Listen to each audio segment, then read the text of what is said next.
Escuché a mi suegra decir, ¿estás seguro de que un pequeño error será suficiente? Y la voz de mi esposo respondió, fría como el acero, mamá, mañana su corazón dejará de latir, y sus 200.000 euros pagarán todas nuestras deudas. Estaban planeando mi asesinato en el salón que yo decoré. Creían tenerlo todo controlado. Pero iban a lamentar sus palabras y sus acciones. Antes de continuar, suscríbete al canal y cuéntanos desde dónde estás escuchando en los comentarios. Me llamo Sofía.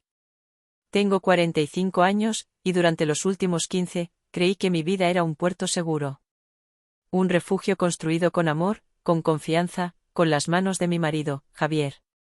Pero hay noches que lo cambian todo. Noches que arrancan el velo de los ojos y te obligan a ver el abismo que se abre a tus pies. Para mí, esa fue la noche antes de mi cirugía de corazón. La enfermera me había dado un sedante suave para que descansara. Pero el corazón, este viejo traidor que llevo en el pecho, se negaba a calmarse. No era solo miedo a la operación. Era otra cosa. Una inquietud sorda, un presentimiento oscuro. Fue entonces cuando lo recordé. La medalla. La medalla de la Virgen del Pilar que mi madre me colgó al cuello antes de morir. Se había quedado en el cajón de mi mesita de noche, en casa. No podía entrar a ese quirófano sin ella. Era una locura, lo sé. Salir del hospital a escondidas, a menos de 12 horas de que me abrieran el pecho. Pero la necesidad era más fuerte que la razón. Tomé un taxi. Las luces de Sevilla pasaban como manchas borrosas por la ventanilla, y yo solo podía pensar en volver, coger mi medalla, y regresar a la seguridad aséptica de mi habitación. Cuando el taxi me dejó frente a la verja de nuestra casa, algo no cuadraba. Las luces del salón estaban encendidas. Un resplandor cálido y festivo se derramaba sobre el césped. Y oía voces. Risas. ¿Una celebración? Javier me había dicho que pasaría la noche en el hospital, en una sala de descanso para médicos, para estar cerca de mí. Me había besado la frente, con esa ternura estudiada que ahora me parece una obra de teatro. Me dijo que necesitaba estar solo, para concentrarse. Entré por la puerta trasera del jardín, la que nunca usábamos. El corazón me martilleaba en el pecho, un tambor desbocado que anunciaba el desastre. Me acerqué a la ventana del salón, ocultándome detrás del gran rosal que plantamos juntos en nuestro primer aniversario. Y entonces los vi. Allí estaban. Mi suegra, Isabel, con una copa de vino en la mano, su rostro encendido por el alcohol y la euforia. Mónica, mi cuñada, revisando su teléfono con una sonrisa satisfecha. Y en el centro de todo, mi Javier. Mi marido. El cirujano que al día siguiente sostendría mi vida en sus manos. No estaban preocupados. No estaban rezando por mí. Estaban celebrando. Me agaché, pegando la oreja al cristal frío de la ventana. La voz de mi suegra llegó clara y afilada. ¿Estás seguro de que todo saldrá como planeamos, hijo? Un pequeño error, solo eso se necesita. La risa de Javier fue una risa que yo nunca había oído. Era fría. Metálica. Él levantó su copa, como en un brindis. Tranquila, mamá. Mañana, a estas horas, la operación habrá sido un lamentable fracaso. Y los 200.000 euros de su herencia, por fin, serán nuestros. 200.000 euros. Esa era la cifra. El precio de mi vida. El aire se escapó de mis pulmones. El rosal, con sus espinas, se clavó en mi espalda, pero no sentí dolor. No sentí nada. Solo un frío inmenso, un frío que nacía desde dentro y me congelaba la sangre. En ese instante, los 15 años de mi matrimonio se rebobinaron en mi mente. 15 años de supuesta felicidad. Recuerdo el día que me pidió matrimonio, a orillas del Guadalquivir. Sacó una cajita de terciopelo y me dijo que yo era la única mujer que podía entender el ritmo de su corazón. Un cirujano. Un poeta. Yo me lo creí. Recuerdo las noches en que se quedaba despierto a mi lado cuando mi corazón fallaba, sujetando mi mano, susurrándome que él lo arreglaría. Que su única misión en la vida era cuidar de mí. Recuerdo cómo elegimos juntos cada baldosa de esta casa, cómo discutimos por el color de las paredes, cómo llenamos cada rincón con nuestros sueños. Él siempre cedía. Siempre con una sonrisa. Siempre diciéndome que mi felicidad era lo único que importaba. Una mentira. Todo era una mentira. Cada beso, cada abrazo, cada «te quiero». Eran solo los ladrillos de una estafa monumental, una obra de teatro macabra donde yo era la única espectadora que no conocía el guión. Miré mi reflejo en el cristal oscuro de la ventana. Vi a una mujer pálida, frágil, con los ojos abiertos de par en par por el horror. La mujer que ellos veían. Una presa fácil. Una herencia con fecha de caducidad. Me alejé de la ventana, caminando hacia atrás, con el sigilo de un animal herido. Salí de mi propia casa como una ladrona. No cogí la medalla. Ya no la necesitaba. Ningún amuleto podría protegerme del monstruo que dormía a mi lado cada noche. En el taxi de vuelta al hospital, ya no lloraba. Las lágrimas se habían secado, reemplazadas por una certeza helada. Mañana no iba a morir. No. Mañana, la función iba a cambiar de director. Entré de nuevo en mi habitación de hospital sin hacer ruido. La misma enfermera que me había dado el sedante pasó por el pasillo y me sonrió con dulzura, ajena a todo. Le devolví la sonrisa, un gesto que se sintió extraño en mi cara, como si mis músculos hubieran olvidado cómo moverse. Me metí en la cama, bajo las sábanas almidonadas que de repente se sentían ásperas, frías como un sudario. Mi cuerpo estaba allí, inmóvil, pero mi mente era un torbellino. Las palabras de Javier resonaban en mi cabeza, una y otra vez. 200.000 euros. Un lamentable fracaso. Cada palabra era una pieza de un rompecabezas que yo nunca supe que existía. Y ahora, en el silencio de la noche, las piezas empezaban a encajar. ¿Cómo pude ser tan ciega? Me preguntaba a mí misma. ¿Cómo pude vivir 15 años sobre un castillo de naipes y creer que era una fortaleza de piedra? Empecé a recordar. Pequeños detalles, insignificantes en su momento, que ahora brillaban con una luz siniestra. Recordé las comidas de los domingos en casa de mi suegra. Isabel nunca me atacó directamente. No. Era mucho más sutil. Siempre encontraba la manera de mencionar a las amigas de su hijo, a sus exnovias, todas ellas madres de familias numerosas. Y luego me miraba a mí, con una compasión fingida, y decía: «Qué pena, Sofía, que con tu salud no puedas darle esa alegría a Javier. Un hombre como él merece descendencia». Yo me sentía culpable. Creía que su preocupación era genuina. Ahora entendía que no era compasión. Era desprecio. Era un recordatorio constante de que yo era un obstáculo, una pieza defectuosa en su plan familiar. Recordé las últimas discusiones con Javier. Él estaba cada vez más irritable. Lo achacaba al estrés del hospital, a la presión de su trabajo. «No entiendes la responsabilidad que tengo, Sofía», me decía. «Vidas dependen de mí». Y yo, como siempre, me disculpaba. Intentaba crear un hogar tranquilo para él, un refugio donde pudiera descansar. Pero ahora recordaba la frialdad en sus ojos. No era cansancio. Era impaciencia. La impaciencia de quien espera que un plazo se cumpla. Y los viajes. Esos congresos médicos de última hora.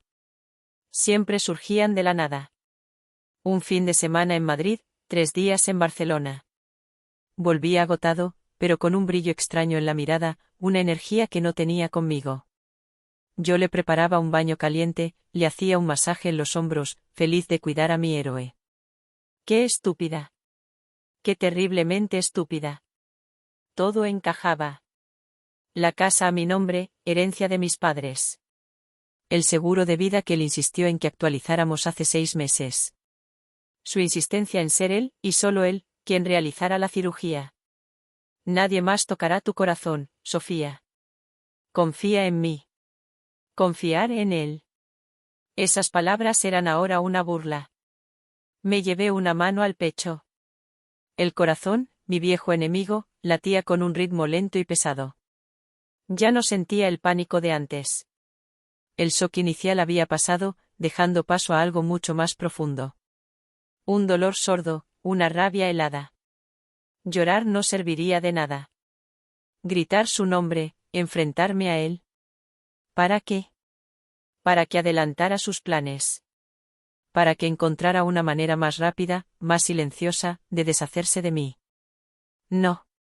Si quería sobrevivir, tenía que ser más inteligente que ellos.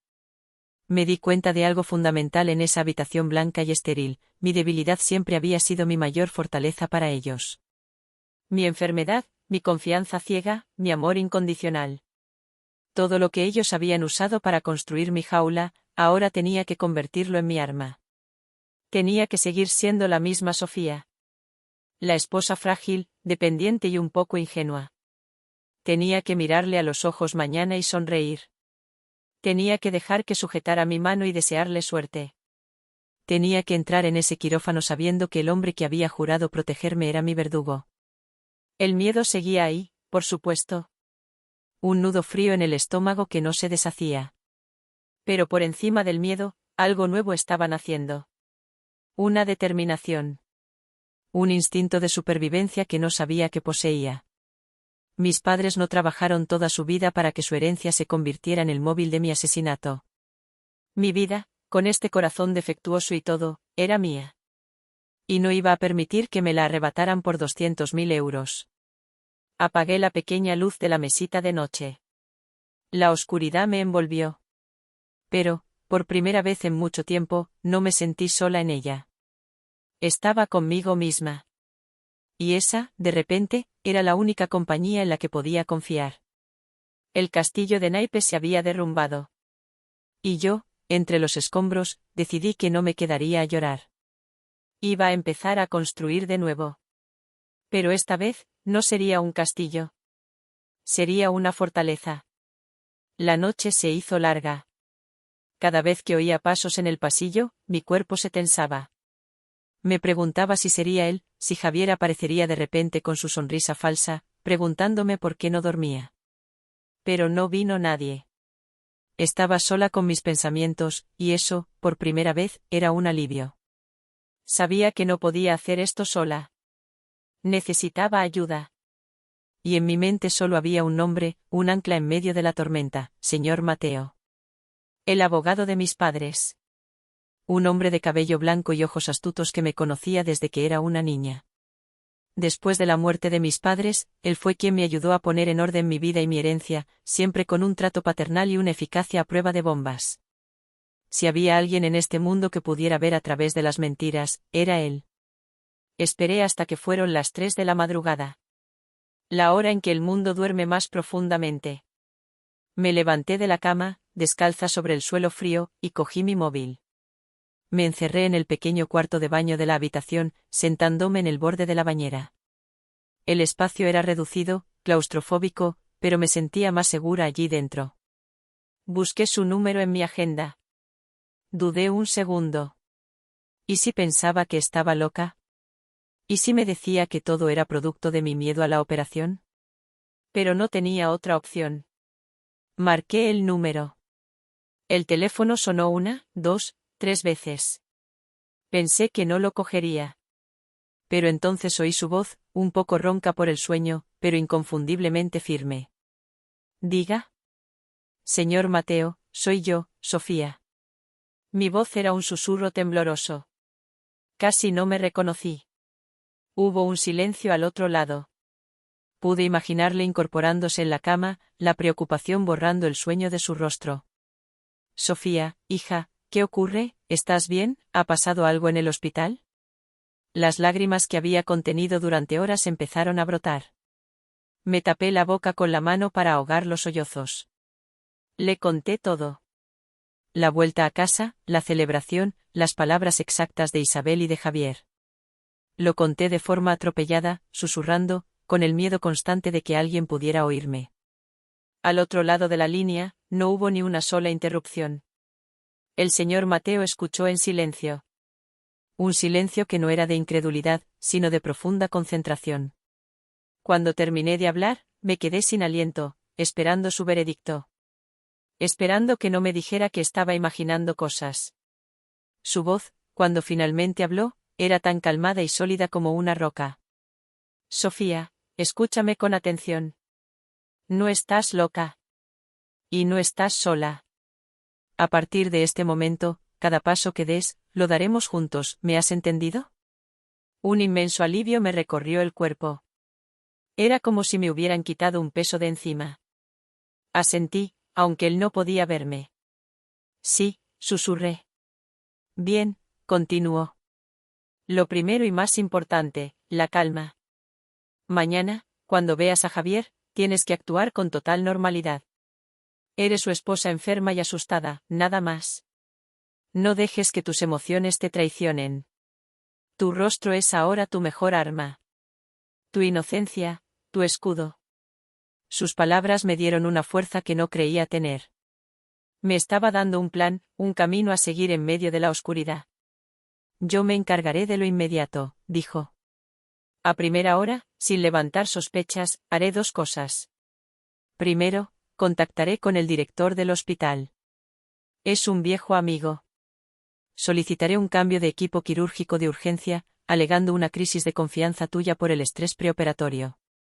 Es tu derecho como paciente. Javier no podrá oponerse sin delatar que tiene un interés personal. Segundo, voy a empezar a mover los hilos para proteger tus bienes. De forma discreta. Respiré hondo. Por primera vez en horas, sentía que podía respirar.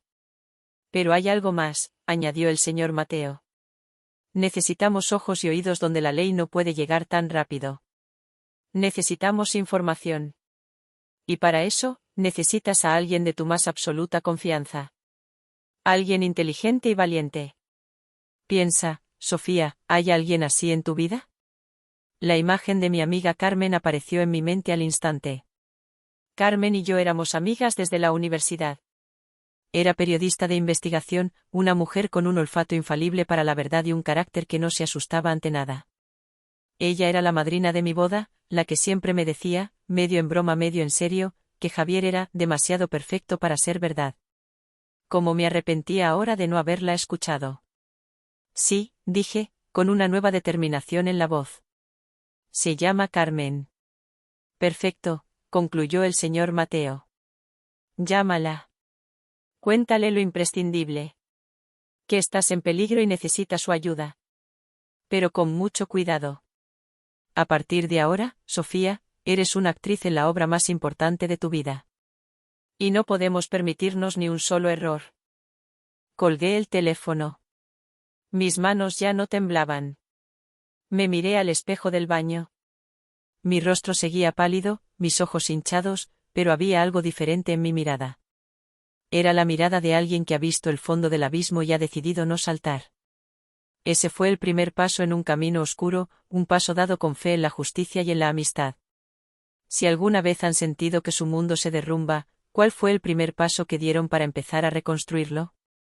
Me encantaría leer sus historias en los comentarios.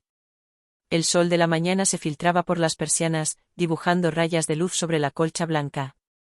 El olor a desinfectante lo impregnaba todo. Era el día. Mi día.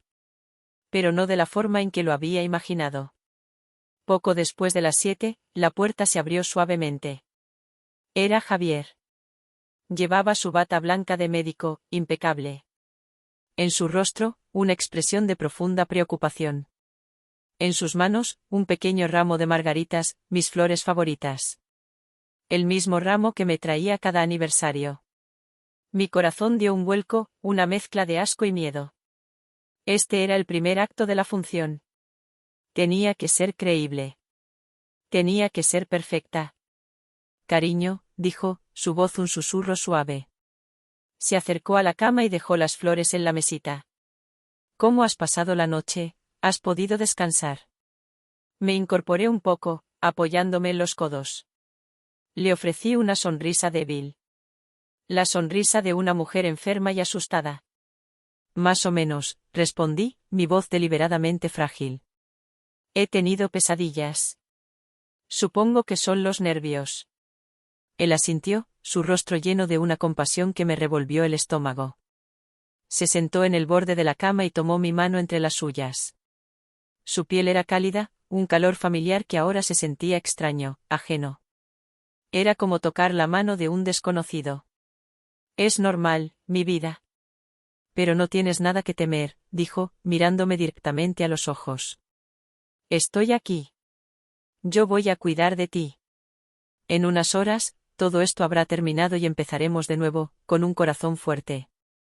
Cada palabra era una puñalada. Me obligué a mantenerle la mirada, a parecer agradecida, a creer en la mentira que salía de su boca.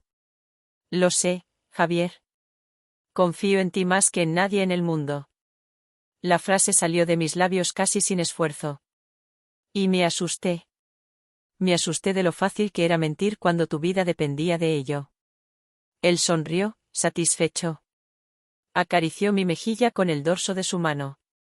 Un gesto que antes me habría hecho cerrar los ojos de placer, y que ahora solo me provocaba ganas de apartarme. Tuve que luchar contra mi propio cuerpo para no retroceder. ¿Y tú?, le pregunté, intentando que mi voz sonara preocupada. ¿Pudiste dormir algo? Me dijiste que te quedarías aquí, en el hospital. Él suspiró, un suspiro largo y teatral. No mucho. Fui a casa un par de horas. Necesitaba estar en nuestro espacio. Me senté en el salón, con un libro, pero no podía concentrarme. Solo podía pensar en ti. Se sentó en el salón. Con su madre. Con su hermana. Celebrando mi muerte. Sentí que la sangre se me helaba en las venas. Pero mi rostro no cambió. Seguí mirándole con adoración. La adoración de la víctima por su verdugo. Eres tan bueno, Javier, susurré. No sé qué haría sin ti. Nunca tendrás que saberlo, respondió él, inclinándose para besar mi frente. El beso fue corto, pero para mí duró una eternidad. Sentí su piel contra la mía y tuve que concentrarme en mi respiración para no empezar a temblar. Fue entonces cuando lo vi. Mientras se apartaba, la manga de su bata se deslizó un poco hacia arriba. En su muñeca izquierda, justo donde llevaba el reloj, había un arañazo fino y rojizo. No muy profundo, pero reciente. Era el tipo de arañazo que se hace con una uña larga, quizás en un momento de pasión o de descuido. Mis ojos se fijaron en él solo un instante, pero fue suficiente. Al mismo tiempo, su teléfono, que había dejado sobre la mesita de noche junto a las flores, vibró. La pantalla se iluminó. Solo pude leer el nombre del remitente antes de que él lo cogiera rápidamente y lo guardara en su bolsillo. El nombre era Raquel. Mi mente se aceleró. Un arañazo. Un mensaje de una mujer a las 7 de la mañana. Su mentira sobre haber estado solo en casa. Las piezas del rompecabezas seguían encajando, dibujando una imagen cada vez más horrible y detallada. Él no se dio cuenta de que yo lo había visto.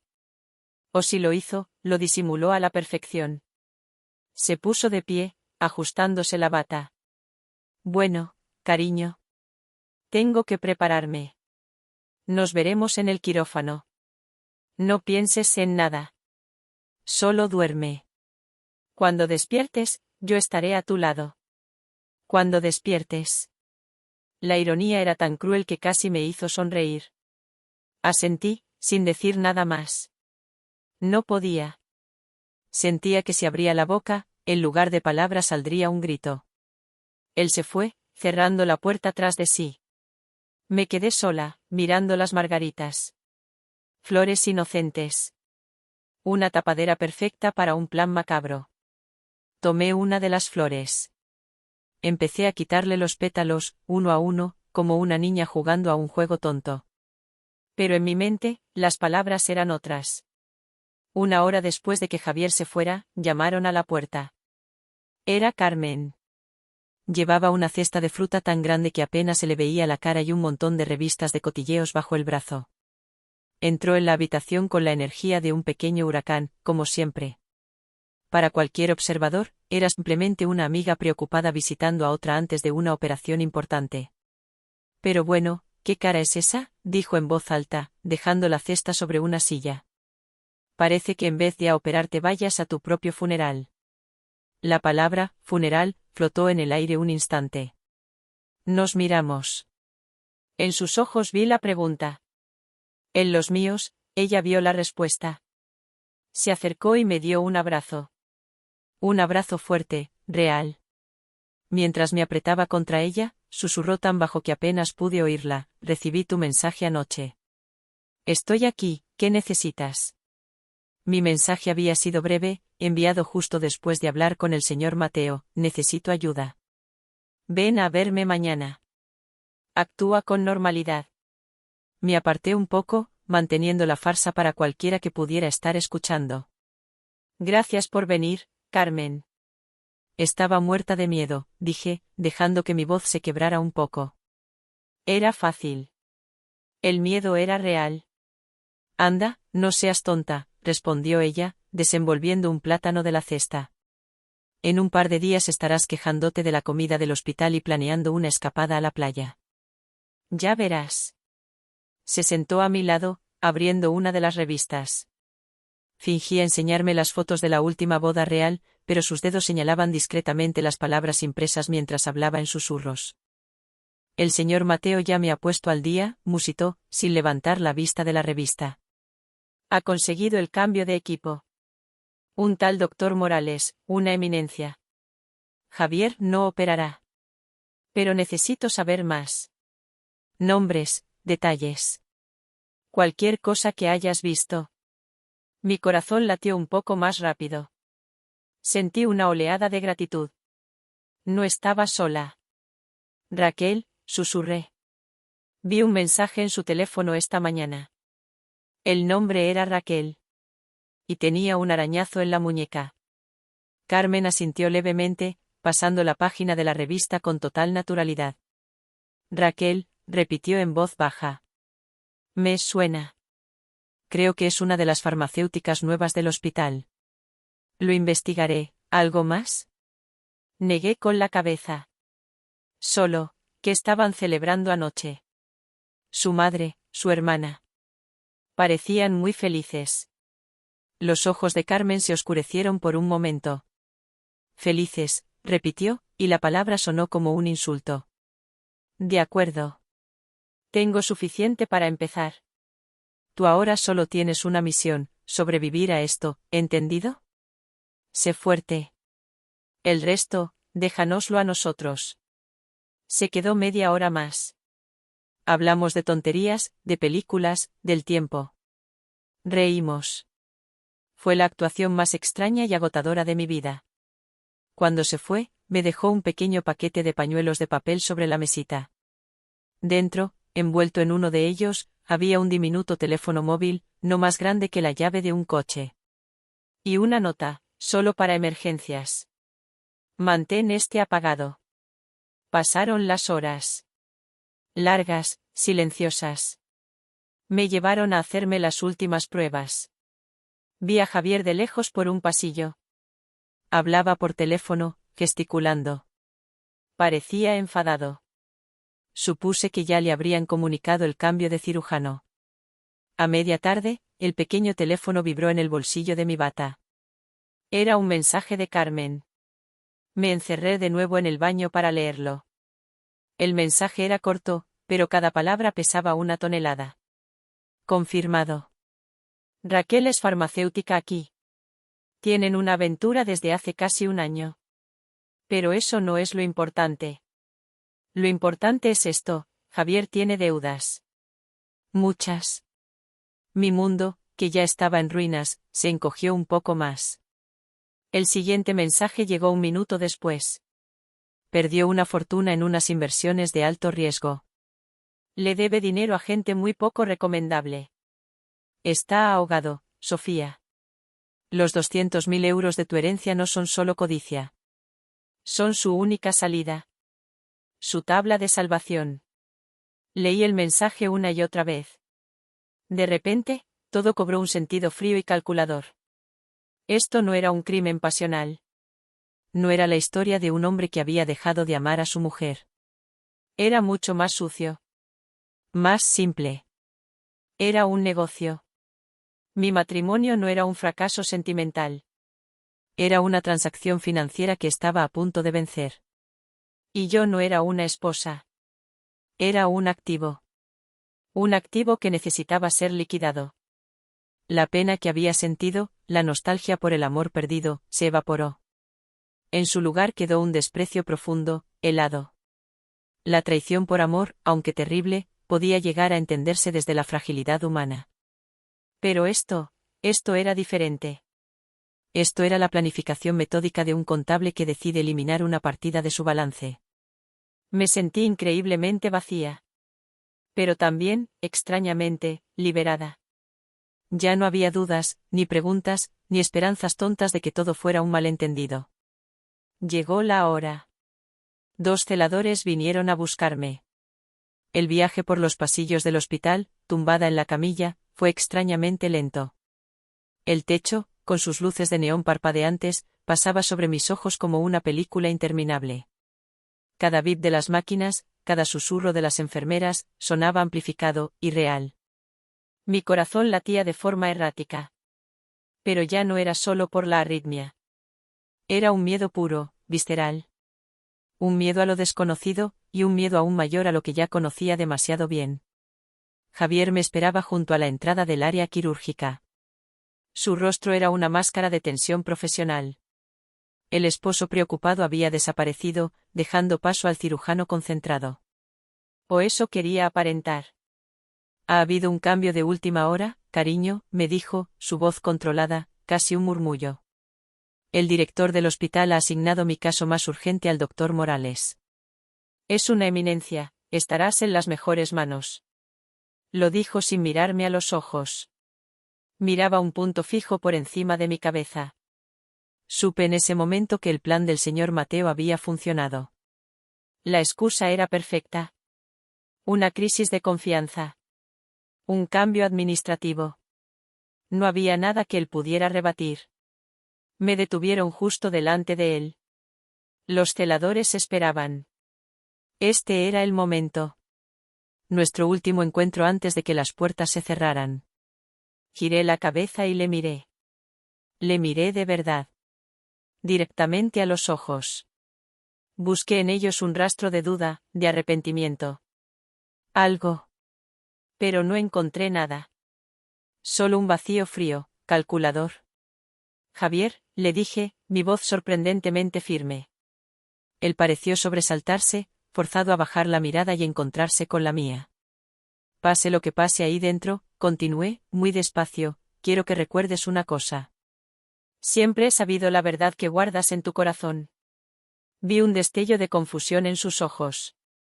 Un microsegundo de incertidumbre. No entendía mis palabras. No podía entenderlas. Y esa pequeña victoria, esa minúscula grieta en su compostura, fue suficiente para mí. Fue mi armadura. No le di tiempo a responder.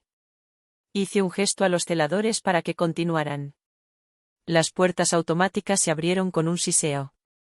Mientras me adentraba en el pasillo estéril, le vi por última vez por el rabillo del ojo. Se quedó allí, de pie, con su bata blanca, pareciendo más pequeño, más insignificante, de lo que nunca le había visto. Dentro del quirófano, todo era luz y acero. Un equipo de caras desconocidas, cubiertas por mascarillas, se movía con una eficiencia silenciosa. Un hombre alto, de ojos amables y cansados, se acercó a mí. Sofía, soy el doctor Morales. No te preocupes por nada. Estamos aquí para cuidarte. Ahora solo tienes que contar hacia atrás desde 10. Un anestesista colocó una mascarilla sobre mi rostro. El olor a químicos era abrumador. Miré la enorme lámpara circular que colgaba sobre mí, un sol artificial que prometía un nuevo amanecer o la noche eterna. 10, empecé a contar en mi mente. Y mientras el mundo se desvanecía, mi último pensamiento no fue para Javier. Fue para mis padres. Y para Carmen. Y para el señor Mateo. 9. No estaba sola. 8. Tenía que vivir. La siguiente sensación fue un dolor sordo en el pecho. Un peso. Y una sed inmensa. Abrí los ojos lentamente. La luz era tenue. El sonido rítmico de un monitor a mi lado me confirmó que seguía aquí. Que mi corazón, reparado por manos extrañas y honestas, seguía latiendo. Una enfermera se acercó. Me sonrió. Bienvenida de nuevo, Sofía. La operación ha sido un éxito. Un éxito. La palabra más bonita que había oído en mi vida. Más tarde, no sé cuánto tiempo después, Javier entró en la habitación de cuidados intensivos. Se movía con cautela, como si pisara un terreno frágil. Su rostro mostraba una mezcla extraña de emociones. Se acercó a mi cama. Intentó sonreír. Cariño, empezó. Nos has dado un susto de muerte. Ha sido más complicado de lo esperado, pero lo has conseguido. Eres una luchadora. Me limité a mirarle, demasiado débil para hablar. Pero mis ojos lo decían todo. Él debió de notar algo, porque su sonrisa vaciló. Forzó un gesto de alegría, me cogió la mano con una delicadeza exagerada. El doctor Morales ha hecho un trabajo increíble, dijo. Un milagro. Todos estamos muy aliviados. Aliviados. Era la palabra equivocada. Y los dos lo sabíamos. Pude ver la decepción parpadeando en el fondo de sus ojos, una sombra fugaz que intentó ocultar rápidamente. La decepción de un plan que se había torcido. La frustración de un inversor que ve cómo su activo más valioso se niega a ser liquidado. Su plana, el lamentable fracaso, en el quirófano, había fallado. Y mientras él me sonreía, una sonrisa que parecía tan frágil como el cristal, supe, con una certeza aterradora, que la verdadera batalla no había hecho más que empezar. Los días en el hospital pasaron lentamente. Mi cuerpo se recuperaba, puntada a puntada, pero mi mente trabajaba sin descanso.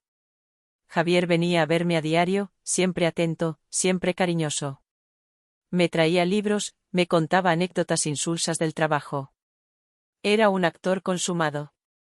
Su madre, Isabel, también apareció un par de veces, con sus sonrisas empalagosas y sus preguntas sobre mi testamento, disfrazadas de preocupación por dejar las cosas bien atadas. Aprendí a sonreírles, a darles las gracias, a interpretar mi papel de superviviente agradecida. Una semana después de la operación, cuando ya empezaba a caminar con cuidado por los pasillos, lanzaron su siguiente movimiento. El plan B. Vinieron juntos, Javier e Isabel. Se sentaron a ambos lados de mi cama, creando una especie de frente unido. Mi amor, empezó Javier, con ese tono de voz suave que ahora me daba escalofríos. Hemos estado pensando en lo mejor para tu recuperación. El hospital es ruidoso, y en casa, con mi trabajo, no podría darte la atención que necesitas las 24 horas. Isabel tomó el relevo, su voz llena de una falsa solicitud. Exacto, hija. Necesitas un lugar tranquilo, con aire puro, donde puedas descansar sin preocupaciones. Un sitio con médicos y enfermeras a tu disposición día y noche. Yo les miraba, sin decir nada, esperando el golpe final.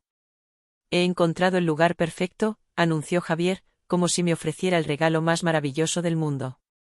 Se llama Residencia de Lujo, El Paraíso. Está en las afueras de Sevilla, en plena naturaleza. Es más un hotel de 5 estrellas que una residencia. Tienen los mejores equipos, un personal increíble.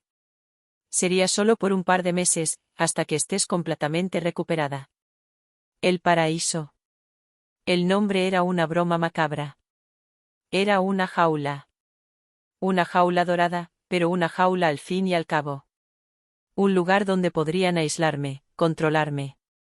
Un lugar donde nadie haría preguntas. Mi primer instinto fue negarme. Gritar que quería ir a mi casa. Pero entonces vi la mirada en sus ojos. No era una sugerencia. Era una orden. Si me negaba, levantaría sospechas. Les estaría diciendo que sabía algo. No sé, dije, fingiendo duda. Un sitio así debe de ser muy caro. Javier me hizo un gesto con la mano, restándole importancia. El dinero no importa, Sofía. Tu salud es lo único que importa. Yo me encargo de todo. Por supuesto que se encargaría. Con mi dinero. Les dije que me lo pensaría. Necesitaba tiempo. Necesitaba hablar con Carmen. Esa noche, cuando el hospital se sumió en el silencio, encendí el pequeño teléfono. Tenía un mensaje de ella. No eran buenas noticias. Sofía, tienes que leer esto. Es importante. He estado investigando a Raquel, la farmacéutica. Y he encontrado algo muy feo. El siguiente mensaje era un enlace a una noticia de un periódico local de hacía 3 años. El titular era pequeño, discreto: fallece por reacción alérgica un conocido médico de la ciudad. Leí el artículo con el corazón en un puño. El médico, director de una clínica privada, había muerto por un supuesto shock anafiláctico tras una inyección de un antibiótico común. Una muerte súbita, inesperada. El artículo mencionaba de pasada el nombre del médico de guardia que firmó el certificado de defunción sin solicitar autopsia, citando un historial de alergias claro. El médico de guardia era Javier. Y al final del artículo, una pequeña nota informativa indicaba que la farmacéutica que preparó la dosis era una joven y prometedora empleada llamada Raquel. Se me heló la sangre. Esto no era nuevo para ellos. Ya lo habían hecho antes. El nombre de la esposa del director fallecido también aparecía en la noticia. Una tal Lucía. El artículo decía que había quedado desolada. Cerré los ojos. Lucía. Otra mujer cuya vida había sido destrozada por ellos, ¿habría heredado ella también una suma importante? ¿Se habría creído la historia del trágico accidente? Sentí un escalofrío. El paraíso, ya no era solo una jaula. Era un matadero. Un lugar diseñado para terminar el trabajo que no pudieron empezar en el quirófano. Mi primera reacción fue llamar al señor Mateo y decirle que teníamos que ir a la policía. Ahora. Pero lo pensé mejor: ¿qué pruebas teníamos realmente? ¿La confesión que solo yo había oído? ¿Un artículo de periódico de hacía 3 años? Nos dirían que eran coincidencias, que estaba paranoica por el trauma de la operación. Necesitaba algo más. Algo sólido. Algo irrefutable. Y esa prueba solo podría conseguirla en un lugar. Dentro de la jaula. Al día siguiente, cuando Javier vino a verme, le di mi respuesta. Tienes razón, le dije, con una sonrisa resignada. Es lo mejor para mí. Si crees que en el paraíso estaré bien cuidada, iré. La expresión de alivio en su rostro fue tan evidente que casi me hizo reír. Pensó que había ganado. Pensó que su presa caminaba voluntariamente hacia la trampa. Tomé la decisión de entrar en esa jaula, sola, con mi corazón recién remendado. Sé que el viaje que me esperaba sería mucho más aterrador. Si han seguido escuchando hasta aquí, les pido que me ayuden comentando un número 1 aquí abajo, para saber que todavía hay amigos que me acompañan en este viaje. Su presencia es el mayor aliciente para seguir contando la última parte de esta historia en el canal Corazones de Millonarios. El paraíso era exactamente como Javier lo había descrito. Un lugar hermoso. Demasiado hermoso. Los jardines estaban perfectamente cuidados, el aire olía a pino y a lavanda, y el silencio era casi absoluto.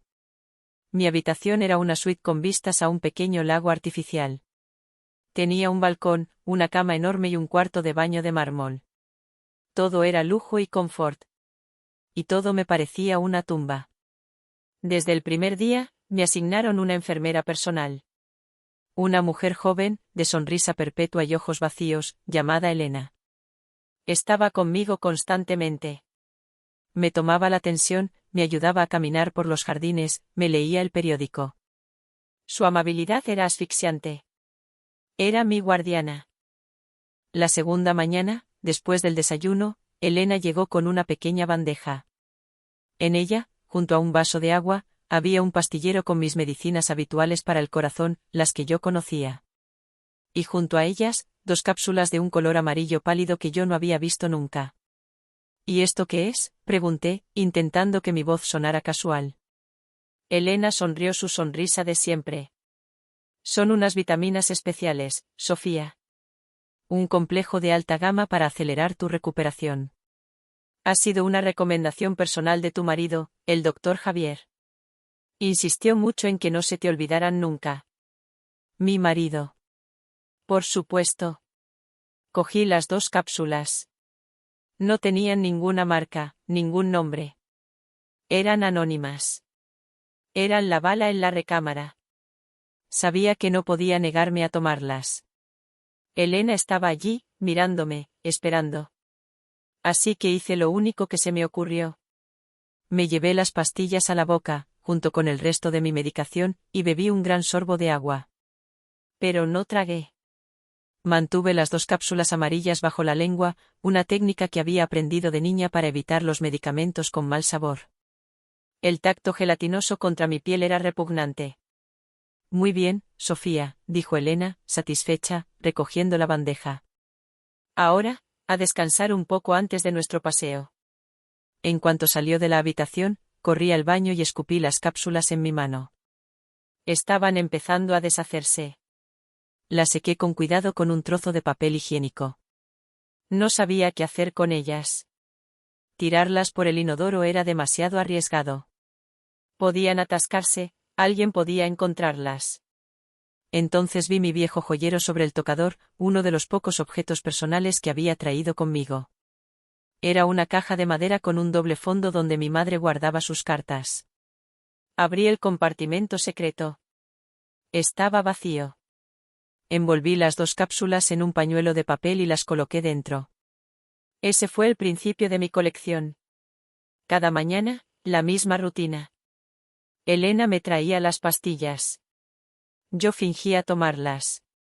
Y luego, a escondidas, las guardaba en el doble fondo de mi joyero. Una mañana, para evitar sospechas, me tragué una de verdad. Pasé el resto del día con una extraña pesadez en el cuerpo y un ligero mareo. No eran vitaminas. Definitivamente, no lo eran. Aquello era un veneno lento, indetectable. Un veneno que, día a día, debilitaría mi corazón recién operado, hasta que un día, simplemente, se detuviera. Sería una muerte perfecta. Una complicación postoperatoria. Nadie sospecharía nada. Los días se convirtieron en semanas. Vivía en un estado de alerta constante.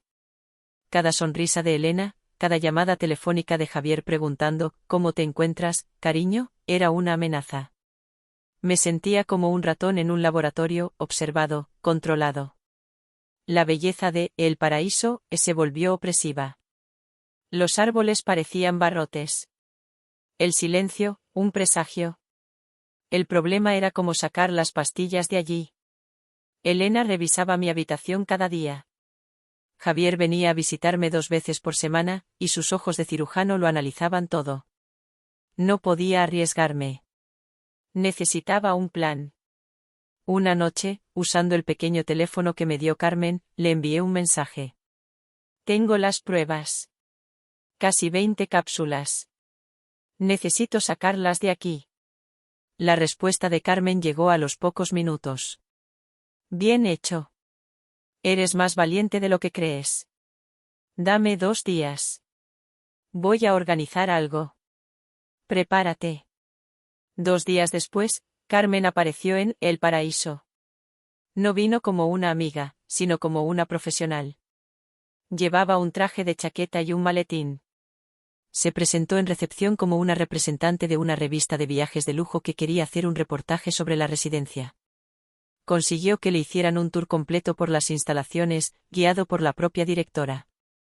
Mientras paseaban por los jardines, casualmente, se cruzaron conmigo. «Sofía, qué sorpresa encontrarte aquí», exclamó, como si no nos hubiéramos visto en meses. La directora nos miró, sonriendo. ¿Se conocen? Claro. Sofía es una vieja amiga de la familia, mintió Carmen con una naturalidad asombrosa. Me alegro tanto de verte con tan buen aspecto. Te ha sentado de maravilla este lugar. Se acercó para darme 2 besos. Mientras su mejilla rozaba la mía, me susurró al oído, «El libro que te traigo. En la tapa dura. Hay un hueco».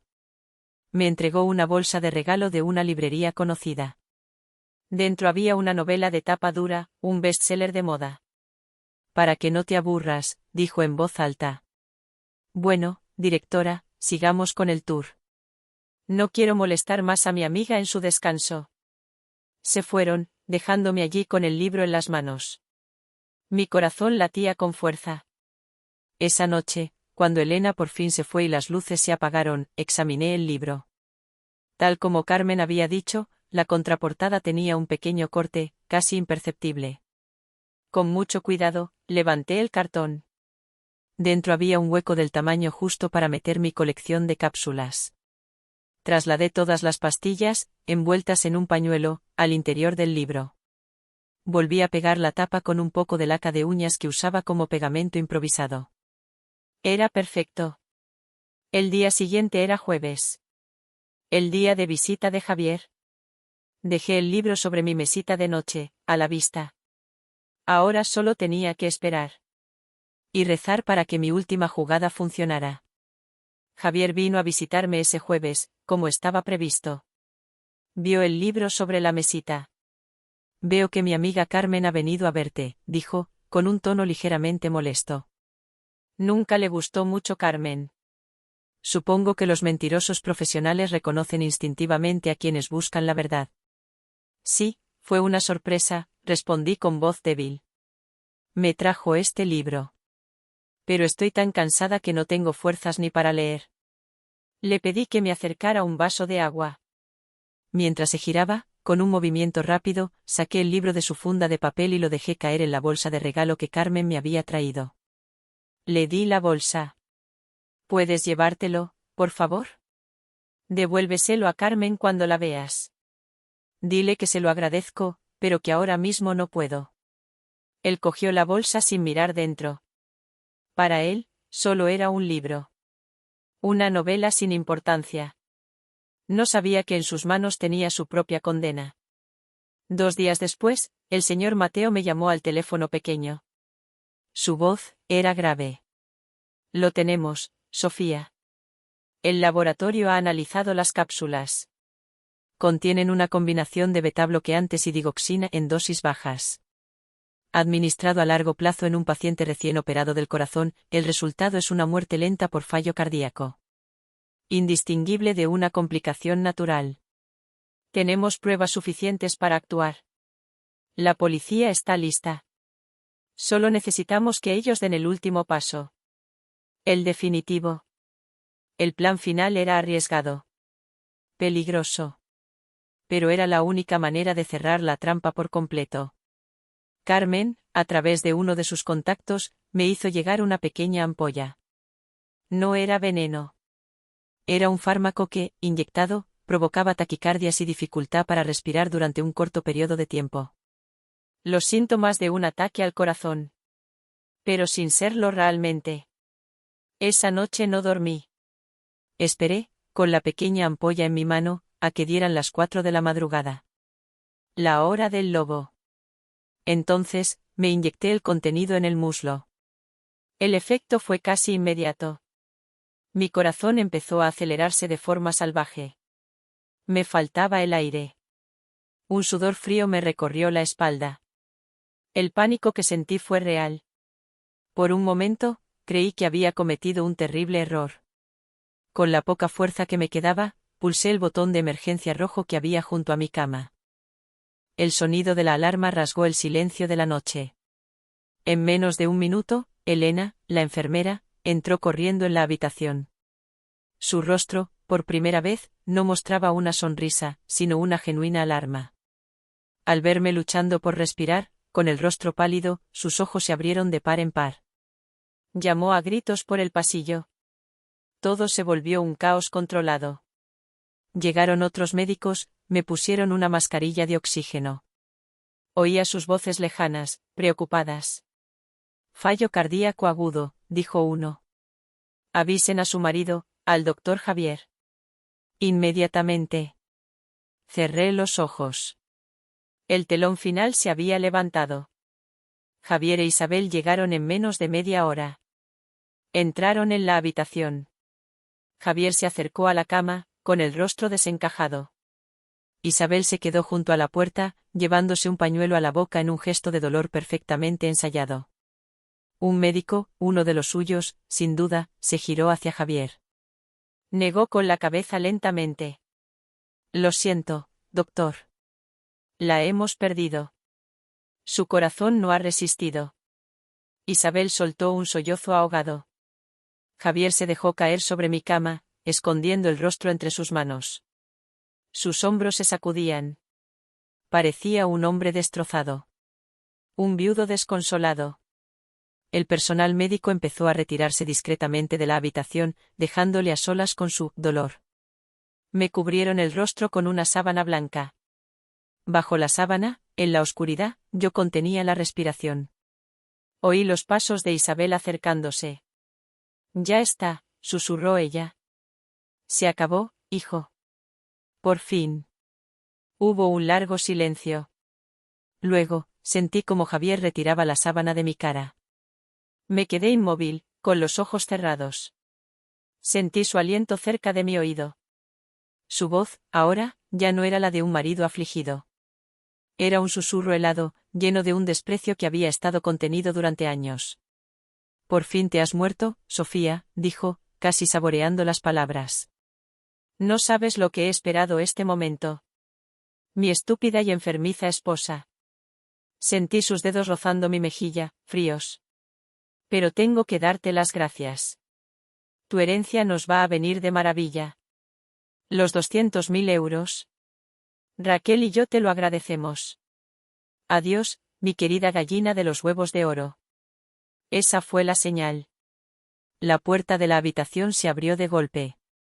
La luz del pasillo inundó la estancia. 2 hombres vestidos de paisano entraron con decisión. El señor Mateo estaba justo detrás de ellos, su rostro serio como el de un juez. Javier García, queda usted detenido por conspiración para cometer asesinato, dijo uno de los policías, su voz resonando en la habitación silenciosa. Javier se giró, su rostro era un poema de incredulidad y pánico. Isabel soltó un grito ahogado. Y entonces, muy lentamente, abrí los ojos. Me incorporé sobre los codos, mirándole directamente. Jaque mate, Javier, dije, mi voz clara y fuerte. Su rostro pasó del pánico al más puro terror. El terror de un monstruo que acaba de descubrir que el cordero al que iba a devorar era, en realidad, el cazador. En ese momento, mientras le ponían las esposas y se lo llevaban junto a su madre, supe que la guerra había terminado. Isabel gritaba, le llamaba traidora. Raquel fue detenida esa misma noche en el hospital. Y Elena, la enfermera, en su turno de mañana. Yo me quedé sentada en la cama, viendo cómo el sol empezaba a salir por la ventana de mi jaula dorada. Y por primera vez, sentí que la luz no era una amenaza. El juicio se celebró 6 meses después. 6 meses en los que aprendí a respirar de nuevo. Me senté en la primera fila de la sala, junto a Carmen y el señor Mateo. No sentía odio.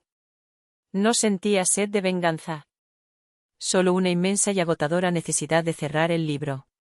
Javier, Isabel y Raquel se sentaron en el banquillo de los acusados. Parecían más viejos, más pequeños. La arrogancia había desaparecido de sus rostros, reemplazada por una pátina gris de miedo y resignación. Las pruebas eran abrumadoras. La grabación de la confesión de Javier en El Paraíso. Las cápsulas amarillas con el análisis del laboratorio. Los testimonios de los policías. Y, sobre todo, la reapertura del caso de Lucía, la esposa del director de la clínica fallecido. La investigación demostró que Javier había falsificado su historial de alergias después de su muerte para justificar la firma del certificado de defunción. Y que Raquel había recibido una importante transferencia de dinero de Javier la semana siguiente a aquel accidente. Javier intentó culpar a su madre. Dijo que ella le había presionado por las deudas. Isabel lloró, diciendo que solo quería lo mejor para su hijo. Raquel se declaró una víctima de la manipulación de su amante. Eran como ratas acorraladas, intentando salvarse a sí mismas, sin un ápice de remordimiento por lo que habían hecho. El juez dictó la sentencia. 25 años de prisión para Javier por intento de asesinato y por su implicación probada en la muerte de la señora Lucía. 20 para Raquel, como cooperadora necesaria. Y 15 para Isabel, por inducción al crimen. Cuando escuché el veredicto, no sentí euforia. No sentí alegría. Solo una profunda y serena paz. Se había hecho justicia.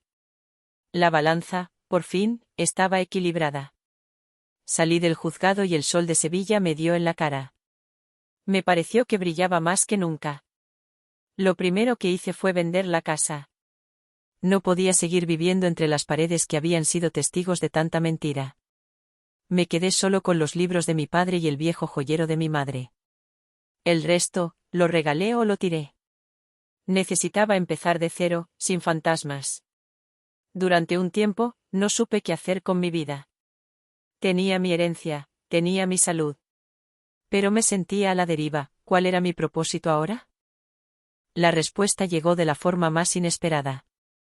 Un día, leyendo el periódico, vi una pequeña noticia sobre una familia que intentaba recaudar fondos para operar del corazón a su hijo pequeño.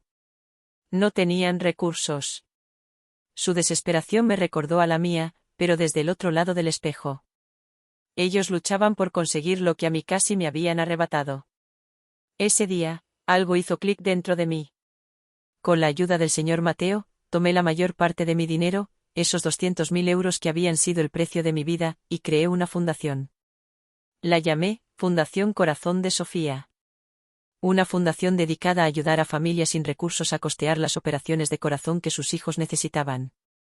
Aprendí una lección importante en todo este proceso. Aprendí que la ambición de un hombre como Javier, débil y sin escrúpulos, puede destruir mundos. Y que el amor ciego y tóxico de una madre como Isabel no es amor, es veneno. Te enseña que en nuestro mundo moderno, a veces, el valor de una persona se mide por lo que tiene, no por lo que es. Y eso, es una trampa mortal. Pero también aprendí que la bondad existe. Que la lealtad de una amiga como Carmen y la integridad de un hombre como el señor Mateo son tesoros más valiosos que cualquier herencia.